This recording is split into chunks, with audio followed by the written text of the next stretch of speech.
जय महाराष्ट्र मित्रांनो, स्वागत आहे आपल्या नवीन व्हिडिओमध्ये. तर आज आपण आलेलो आहे केळीच्या बाग लावून 8 दिवस झालेला आहे. अशा प्रकारे केळीचा बाग लावलेला आहे.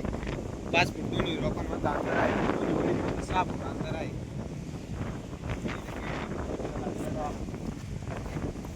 आणि केळीचं काटा मारून त्याच्यावर लावलेले आहे, जेणेकरून नंतर ब्लेड मारले का मग केळीला मार लागत वाऱ्यानं पडण्याची शक्यता कमी होती. त्याच्यामुळं फवारीवर लावलेली.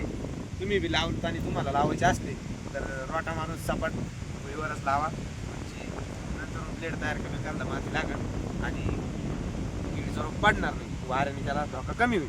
तरी पण त्याला बांधावंच लागत. इथून पुढच्या व्हिडिओमध्ये आम्ही तुम्हाला सगळी सविस्तर माहिती देणार आहे केळीच्या बाबतीत. त्याच्यामुळे आपल्या चॅनलला सबस्क्राईब करून घ्या. तुम्हाला आता तिथं आम्ही वॉटर सोल्युबलचं सिस्टम केलं आहे, ते पण दाखवतो. तर मित्रांनो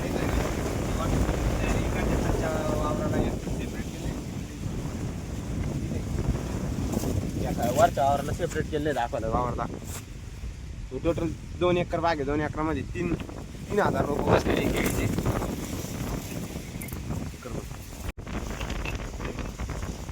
तो एक बाग आहे मित्रांनो, इकडे एक वावर आहे, 2 तुकडे असे.